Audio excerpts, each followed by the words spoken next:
ये कहानी मुस्तकबिल को देखकर बनाई गई है। जिस तरह लोग अपनी रोजमर्रा की जिंदगी अच्छे तरीके से गुजार रहे होते हैं, सब कुछ नॉर्मल चल रहा होता है, लेकिन अचानक से कुछ ऐसा अनोखा होता है जो सब कुछ बदल कर रख देता है। एक बहुत बड़ी आग की बनी हुई बाल जो देखने में बिल्कुल सन जैसी होती है, जमीन की तरफ आने लग जाती है। वक्त गुजरने के साथ वो फायर बॉल जमीन के बिल्कुल करीब आ जाती है और देखने में ऐसा लगता है कि जमीन पर अब 2 सन हैं। अब 2 सन होने की वजह से जमीन पर बहुत ज्यादा बुरे असरात होंगे, जिनमें हीट, रेडिएशन और बहुत ज्यादा ग्रेविटेशनल फोर्स भी होगी, जो लाखों लोगों की जिंदगी को मौत में बदल देगी। जबकि दूसरे सन को तकरीबन 200 ईयर्स लगेंगे और वो अपनी तवानाई खो देगा। इस फिल्म की शुरुआत यहाँ से होती है कि इस बदतरीन सूरत हाल से बचने के लिए जिंदा बच जाने वालों का एक ग्रुप, जो कि जमीन के नीचे शहर बनाकर अपनी रोजमर्रा जिंदगी गुजार रहा होता है। इस शहर को एम्बर सिटी का नाम दिया गया है और इस शहर को बनाने वाले कहते हैं कि इस शहर के रिसोर्सेज और फूड सप्लाई 200 साल तक भी खत्म नहीं होगी, जिसके बाद फिर सारे जिंदा बचने वाले इंसान दोबारा अर्थ पर चले जाएंगे और वो सिर्फ एक महसूस रास्ते का इस्तेमाल करके ही ऐसा कर सकते हैं। और वो एक मैप बनाते हैं जो कि बहुत जरूरी होता है उन सब इंसानों के लिए जो दोबारा अर्थ पर जाना चाहते हैं। लेकिन इस मैप और महसूस रास्ते को बहुत खुफिया रखा जाता है कि तजस्सुस रखने वाले लोग टाइम आने से पहले ही अर्थ की तरफ मूव ना करें। जबकि फिर मैप और इंस्ट्रक्शंस को एक लॉकर में रखा जाता है और उस लॉकर पर 200 ईयर्स का टाइम सेट कर दिया जाता है ताकि वो लॉकर्स 200 ईयर्स से पहले ओपन न हो सके। और इस लॉकर को एम्बर के पहले मेयर के पास रख दिया जाता है और वक्त गुजरने के साथ साथ वो लॉकर एक मेयर से दूसरे मेयर और ऐसे ही फिर तीसरे मेयर के पास मूव करेगा। और हर चीज टाइम के साथ बिल्कुल ठीक चलती है और सब कुछ प्लानिंग के साथ हो रहा था। लेकिन एक दिन ये लॉकर जिस मेयर के पास होता है उसकी डेथ हो जाती है और उसकी डेथ के बाद उस लॉकर को किसी तरह सेव करना उस मेयर की फैमिली भूल जाती है। और फिर 200 ईयर्स मुकम्मल होते हैं और लॉकर खुद ओपन हो जाता है, लेकिन कोई भी इस लॉकर पर और इसमें मौजूद इंस्ट्रक्शन और मैप पर तवज्जो नहीं देता और वो लॉकर अलमारी में ही पड़ा रहता है। जबकि एम्बर सिटी एक जनरेटर की मदद से चल रही थी और वह जनरेटर भी किसी टेक्निकल प्रॉब्लम की वजह से खराब होकर टूटने वाला था और फूड की सप्लाई की शरह भी बहुत कम हो रही थी। सारे रिसोर्सेज भी खत्म होने वाले थे और ये सब कुछ बहुत ज्यादा बुरी तरह मुतासर होने वाला था। अगले सीन में दूसरी तरफ हमें लोग दिखाए जाते हैं जो बहुत खुशी से अपनी लाइफ गुजारते हैं और एक स्कूल दिखाया जाता है जिसमें ग्रेजुएशन मुकम्मल करने वाले नौजवानों को ड्रा के जरिए जॉब दी जाती है और कुछ मेल मैन बन जाते हैं और कुछ फूड सप्लाई के लिए काम करते हैं। लेकिन खुशकिस्मत नौजवान वो होता है जिसको जनरेटर का चार्ज दिया जाता है, वो जनरेटर का इंचार्ज बन जाता है। इसी तरह अब ग्रेजुएशन क्लास में डू ऑन नाम का एक यंग लड़का होता है जो बहुत ही पुरजोश लड़का होता है। डू ऑन हमेशा मशीनरी के काम में बहुत इंटरेस्ट लेता है क्योंकि इसके फादर भी एक फेमस मैकेनिक थे और डू ऑन जनरेटर का इंचार्ज बनने के लिए बहुत बेताब रहता था। वो चाहता था कि वो अपने फादर के बताए हुए असूलों पर अमल करे, लेकिन डू ऑन के ड्रीम्स टूट जाते हैं जब इसको एक मेल मैन बना दिया जाता है। वो एक लड़की का बहुत अच्छा दोस्त होता है जिसका नाम लीना है और लीना को पाइप हैंडलर का काम दिया जाता है, लेकिन लीना का बचपन का शौक मेल मैन बनना था। फिर डू ऑन ये सब देखकर अपने प्रोफेशन को लीना के प्रोफेशन के साथ खुफिया तौर पर एक्सचेंज कर देता है और लीना को इस बात को खुफिया रखने का कहता है। इस तरह डू ऑन जनरेटर के ज्यादा करीब हो जाता है क्योंकि एम्बर सिटी की पाइपलाइन जनरेटर के करीब से गुजरती है। रात को लीना पुरजोश होकर अपनी ग्रैंड मदर को अपने प्रोफेशन मेलमैन के बारे में बताती है। इसकी ग्रैंड मदर भी अर्थ पर जाने वाले खुफिया रास्ते के बारे में जानती है, लेकिन उसको डिमेंशिया होने की वजह से कुछ रास्ता भूल चुका होता है। लीना के मरहूम फादर भी इस खुफिया रास्ते के बारे में जानते थे जो बिल्कुल दुरुस्त साबित हुआ था। फिर लीना और उसकी ग्रैंड मदर लीना के फादर की लास्ट वॉइस मैसेज सुनती हैं जिसमें उसने अर्थ की लाइफ को एक्सप्लेन किया था, लेकिन वॉइस मैसेज की आवाज क्लियर ना होने की वजह से लीना इस मैसेज को बकवास समझती है। इस वॉइस मैसेज में एक नाम बैरो का भी जिक्र किया गया था, लेकिन अब एम्बर सिटी में ऐसा कोई नाम ही नहीं था और लीना इसलिए किसी भी बात के लिए नहीं सोचती। अब अगले दिन लीना का काम पर पहला दिन होता है और वो खुशी खुशी से सबको बताती है और शोर मचाती है। वो बहुत ही एक्साइटेड होती है। फिर अचानक से एक हंगामा होता है। एक होमलेस आदमी को अरेस्ट किया जा रहा होता है क्योंकि वो आदमी झूठी खबरें फैला रहा होता है और कहता है कि उसने अंबर शहर के अंदर अंधेरे वाले हिस्से में 2 इंसेक्ट्स देखे हैं जहां पर किसी को जाने की इजाजत नहीं। लेकिन उस आदमी की बात पर कोई भी ट्रस्ट नहीं करता। लेकिन लीना को इंसेक्ट के जिस्म का एक हिस्सा मिलता है जो कि अरेस्ट होने वाले आदमी के हाथ से नीचे गिरा था।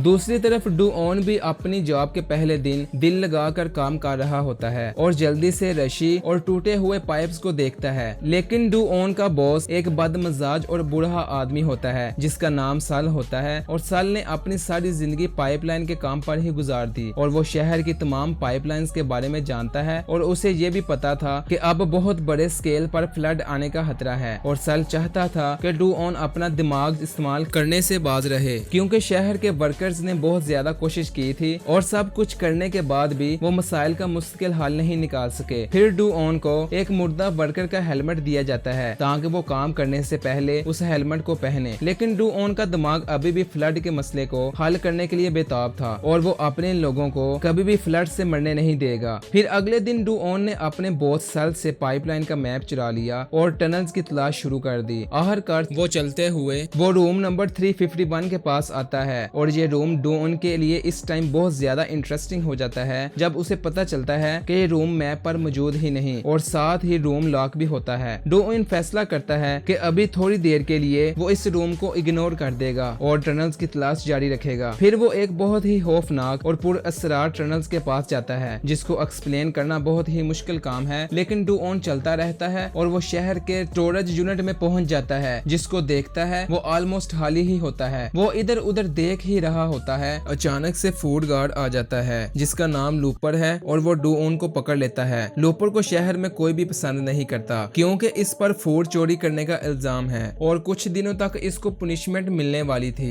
फिर अचानक से जनरेटर काम करना स्टॉप कर देता है और पूरा शहर डार्कनेस में बदल जाता है। सभी इंजीनियर्स जल्दी से ठीक करने में लग जाते हैं, लेकिन वो जानते हैं कि अब ज्यादा देर तक ये ठीक नहीं चलेगा, जिस वजह से सब बहुत परेशान होते हैं। रात काम करने के बाद अगली सुबह लीना अपने घर चली जाती है और अपनी ग्रैंड मदर से अलमारी में पड़े हुए बॉक्स के बारे में पूछती है। इसकी ग्रैंड मदर बताती है कि उसके ग्रैंड फादर एक मैयर थे और वो बॉक्स को किसी सेफ प्लेस पर ट्रांसफर करने से पहले इंतकाल कर गए थे। वो आखिरकार अगले दिन अलमारी को चेक करती है और मैप को तलाश करने लगती है, लेकिन उसको पता नहीं चलता कि क्या करना है। फिर अगले दिन जब लीना काम पर जाती है और उसकी मुलाकात बदनाम जमाना लूपर से होती है जो कि स्टोरेज यूनिट का गार्ड होता है। वो लूपर को एक लेटर देती है कि वो मौजूदा मेयर को दे दे। जब लीना मेयर के ऑफिस जाती है तो वो देखती है कि मेयर का ड्रॉज कैन से बड़ा होता है और वो नोटिस करती है कि मेयर लीना को देखते ही उन कैन्स को छुपाने की कोशिश करता है। लीना को मेयर पर बहुत गुस्सा आता है। फिर दिखाते हैं कि लीना को मेयर उसके ग्रैंडफादर की पिक्चर दिखाता है जिसमें इन्होंने एक बॉक्स को पकड़ा होता है। ये बॉक्स वही होता है जो लीना को अलमारी से मिला था। दूसरी तरफ लोग खुराक और अदवियात की किल्लत का शिकार होने लगे हैं और वो खुद को मुश्किल हालात के लिए तैयार कर रहे हैं। फिर लीना डू ऑन को इंसेक्ट का बॉडी पार्ट दिखाती है जो लीना को यस्टरडे को मिला था। फिर डू ऑन इस इंसेक्ट के बारे में बुक्स की स्टडी करता है और इस बात को यकीनी बनाता है कि ये सब कुछ अभी भी मौजूद है। डू ऑन के फादर इन सब चीजों में बहुत एक्सपर्ट होते हैं और इस इंसेक्ट का नाम बीटल कैन बताते हैं। वो ये सोचकर हैरान होते हैं कि ये इंसेक्ट इतना बड़ा कैसे है और वो चाहते हैं कि डू ऑन शहर से बाहर चीजों के बारे में सोचना छोड़ दे। जब डू ऑन अपने फादर से मुलाकात में नाकाम होता है तो वो लीना के पास जाता है। फिर लीना डू ऑन को अलमारी में पड़े हुए बॉक्स के बारे में बताती है और डू ऑन को वो बॉक्स दे देती है। इस बॉक्स में एक चमकदार शीशे की प्लेट, कागज का एक फटा हुआ टुकड़ा और अजीबो गरीब निशानात का एक ग्रुप होता है। फिर वो दोनों इन फटे हुए मैप के पीसेस को जोड़कर देखते हैं। इस पर शहर से बाहर जाने के लिए हदायत होती हैं और इस पर लिखा होता है कि वो रूम नंबर 351 का इस्तेमाल करें और मजीद रास्ता वहां जाकर देखें। फिर डू ऑन और लीना दोनों मजीद इन्वेस्टिगेट करने के लिए टनल्स में घुस जाते हैं, लेकिन दोनों एक लंगड़े आदमी के हाथों पकड़े जाते हैं। जैसे ही वो लंगड़ा आदमी इन दोनों के पीछे भागता है तो वो दोनों भाग जाते हैं, जबकि डू ऑन भागते हुए फूड की कैन से टकराता है और देखकर बहुत हैरान होता है कि इन फूड कैन की शहर के लोगों को बहुत जरूरत है और ये चोरी करके यहाँ पर रखे गए हैं। इससे पहले कि डू ऑन ज्यादा इन्वेस्टिगेट करे, अचानक से उन पर एक मॉन्स्टर हमला कर देता है और वो दोनों अपनी जान बचाकर टनल्स के जरिए भाग जाते हैं। जब सब कुछ नॉर्मल हो जाता है तो वो हेलमेट के ऊपर अपने फादर का नाम लीना देखती है। लीना के पूछने पर डू ऑन उसे बताता है कि जिस वर्कर ने इसे पहना था उसकी डेथ हो गई है और वो भी पाइपलाइन का काम करता था। बाद में जब लीना घर आती है तो वो अपनी आंट से, जिसका नाम लेन है, उनसे अपने फादर की डेथ के अबाउट पूछती है। फिर लेन लीना को बताती है कि उसके फादर को शहर से बाहर जाने वाले रास्ते को तलाश करने का बहुत जुनून था और उसने सबसे छोटा रास्ता भी दरियाफ्त किया था, लेकिन उसकी डेथ उस टाइम हुई जब वो मशीन के लास्ट पार्ट में पहुंच गया था। लीना बहुत दुखी हो जाती है कि उसके वालिद की डेथ बहुत ही ही दर्दनाक हुई है। अगले दिन लीना जब अपनी फ्रेंड से बात कर रही थी तो वो सड़क पर चलते हुए जब लूपर को देखती है तो वो लंगड़ा कर चल रहा था। वो गुजरे हुए कल के बारे में सोचती है कि ये लंगड़ा आदमी ही टनल्स में हमारे पीछे लगा था और वो जल्दी से डून के पास जाकर उसे बताती है। फिर दोनों रूम नंबर 351 को ओपन करते हैं और देखते हैं कि ये रूम फूड सप्लाई से भरा हुआ था जिसको मेयर ने अपने लिए स्पेशल रखा हुआ था। जबकि लोग भूख से मर रहे होते हैं वो देखते हैं कि मेयर उसी रूम में अपनी नींद भी पूरी कर रहा होता है और वो दोनों जल्दी से वापस घर आ जाते हैं और दोनों लीना के फादर की रिकॉर्डिंग को दोबारा सुनते हैं। डूओन नोटिस करता है कि लीना के फादर ने अपने मैसेज में बैरो का वर्ड यूज किया है और वो फील करता है कि बैरो डूओन के फादर को बोला गया है। वो जल्दी से बूढ़े आदमी के पास जाते हैं और उससे लीना और अपने फादर के बारे में पूछता है। वो आदमी बताता है कि लीना के फादर और बैरो दोनों पार्टनर्स थे और दोनों शहर के बाहर जाने के रास्ते की तलाश में थे और वो बाहर जाने में नाकाम हो गए और बैरो के करीबी दोस्त अपनी जान भी खो बैठे। लेकिन डूओन का फादर उसको अपने मिशन के बारे में नहीं बताना चाहता था क्योंकि वो नहीं चाहता था कि उसका बेटा भी उसके मिशन पर चले। लेकिन डूओन दिल ही दिल में सोचता है कि वो अपने फादर के मिशन पर ही चलेगा। फिर डूओन ने काम स्टार्ट किया क्योंकि इसके पास मैप और बॉक्स मौजूद था। दूसरी तरफ लीना मेयर को बेनकाब करने की कोशिश करती है लेकिन मेयर उसे पकड़ लेता है। लाइट उसी टाइम ऑफ हो जाती है और लीना मेयर का बैज चुरा कर भागने में कामयाब हो जाती है। फिर डूओन और लीना का नाम वांटेड क्रिमिनल्स की लिस्ट में लिख दिया जाता है और अब दोनों के पास कहीं भी जाने का रास्ता नहीं होता। वो जल्दी से एक स्पेशल गाड़ी का इस्तेमाल करके जनरेटर रूम की तरफ भाग जाते हैं। जब वो मेयर के चुराए हुए बैज और मिरर को इकट्ठा करते हैं तो उनको बॉक्स से एक की मिलती है जिस पर जनरेटर की अलामत बनी होती है। वो समझते हैं कि ये की रूम की है लेकिन वो गलत होते हैं। फिर लीना हदायत का मुआयना करती है और उसे पता चलता है कि उनको मजीद रास्ते की तलाश के लिए लॉकर के पीछे देखना है। जब वो लॉकर के पीछे देखते हैं तो उनको एक खुफिया लॉकर मिलता है और उसे ओपन करने पर उनको बहुत सारे लॉकर मिलते हैं जो खाली होते हैं और अब उनको कुछ समझ नहीं आ रहा होता। फिर वो हदायत पर गौर करते हैं तो वहाँ पर लिखा होता है कि व्हील को क्लॉकवाइज घुमाओ। जब वो ऐसा करते हैं तो लॉकर्स लाइन में लग जाते हैं और जनरेटर रूम में आ जाते हैं। आखिरकार रूम का दरवाजा खुलता है और वो एक रिवर के सामने आ जाते हैं जो कि एक बहुत भारी मशीन के साथ काम करता है। दरअसल लॉकर को इसलिए नहीं बनाया गया कि वो चीजों को रखने के लिए इस्तेमाल हो, उनको इसलिए बनाया गया था कि वो बोट की तरह इंसानों को अर्थ पर ट्रांसफर कर सकें। जब लॉकर बोट की तरह रिवर पर चलने लग जाता है तो उसका रास्ता रोकने के लिए एक भारी वाल सामने होती है और वो जल्दी से नेक्स्ट इंस्ट्रक्शंस देखते हैं और उस पर इमरजेंसी कंट्रोल रूम में जाने का बोला होता है। फिर फाइनली मेयर का बैज ही की के तौर पर कंट्रोल रूम को ओपन करने के लिए इस्तेमाल होता है और जब वो कंट्रोल रूम में दाखिल होते हैं तो वो बहुत सारे लीवर्स और बटन्स देखते हैं जो मशीन को कंट्रोल करते हैं। वो व्हील को घुमाते हैं तो देखते हैं कि पानी पहले से ज्यादा आना शुरू हो जाता है और सब कुछ उल्टा होना स्टार्ट हो जाता है जिसकी वजह से शहर की लाइट्स टूट जाती हैं और पाइपलाइंस भी डैमेज हो जाती है और लोग बहुत ज्यादा खौफजदा हो जाते हैं और शहर में फ्लड आने का खतरा बहुत ज्यादा हो जाता है। जब मेयर सारी सिचुएशन देखता है तो वो जल्दी से भागकर अपने वाटरप्रूफ रूम में चला जाता है और सोचता है कि उसकी जान बच जाएगी। लेकिन अचानक से वो मॉन्स्टर मेयर पर हमला कर देता है और मेयर सभी लोगों के सामने मारा जाता है और फिर दिखाते हैं कि व्हील काम करना स्टॉप कर देता है और पाइपलाइन वर्कर सर जल्दी से व्हील को ठीक करने आता है और इस काम को जारी रखने के लिए उसको एक लीवर पकड़ने की जरूरत होती है और वो बहुत ही खतरनाक काम होता है। लेकिन सल सोचता है कि वो ये काम लोगों की जिंदगियां बचाने के लिए करेगा क्योंकि अब सिर्फ यही तरीका होता है कि लोगों की जिंदगियां बच जाएं। फिर व्हील ठीक होने के बाद पानी की मकदार में बहुत ज्यादा इजाफा हो जाता है। सल आवाज देता है कि डूओन मुझे छोड़ो और बाहर निकलने का रास्ता तलाश करो। इसके बाद डूओन, लीना और इसकी छोटी बहन लॉकर्स बोट पर बैठ जाते हैं और इनको पानी की बड़ी लहर व्हील के ऊपर से पुश कर देती है और वो खौफनाक टनल से गुजरते हुए अपनी जिंदगी हार जाते हैं और कहते हैं कि वो अब जिंदा नहीं बच सकेंगे। लेकिन जब वो दोबारा आंखें खोलते हैं तो वो खुद को एक तालाब पर देखते हैं और कुछ मीटर के फासले पर एक रोशन दरवाजा होता है जो इनकी अर्थ की सतह पर ले जाता है और ये सब देखकर इतना खुश नहीं होते जितना इनको खुश होना चाहिए था क्योंकि ये रात का टाइम होता है और इनको ऐसा लगता है कि अर्थ पर भी अंधेरा है जिस अंधेरे से वो निकल कर आए हैं। लेकिन जब वो पहली दफा सन को अपनी आंखों से देखते हैं तो उनकी आंखों में एक खुशी की चमक पैदा होती है। वो बहुत खुश होते हैं और अब अर्थ पर दोबारा जिंदगी आबाद हो सकती है और आखिरकार वो अपनी पूरी जिंदगी जहाँ पर गुजार सकते हैं। फिर इस ग्रुप ने एक परिंदे को उड़ते हुए देखा। वो इसका पीछा करते हुए एक गहरे सुराख के पास जाते हैं और वो डीप होल से अपने शहर अंबर सिटी को देख सकते थे लेकिन उनको आवाज नहीं पहुंचा सकते थे। फिर वो मैप और अपने मैसेज को एक स्टोन के साथ बांध कर नीचे फेंक देते हैं। खुशकिस्मती से वह डो उनके फादर के पास गिरता है और इस तरह पूरी सिटी के लोगों की जिंदगियां बच जाती हैं। इस तरह की मजीद अच्छी वीडियोस देखने के लिए हमारे चैनल रिकैप एक्सप्लेनर को सब्सक्राइब करें और साथ ही बेल आइकन को प्रेस करके नोटिफिकेशन को ऑन करें और हमारे फेसबुक पेज को भी लाइक और फॉलो करें और हमारे चैनल की हेल्प के लिए वीडियो को लाइक भी करें। Thanks for watching.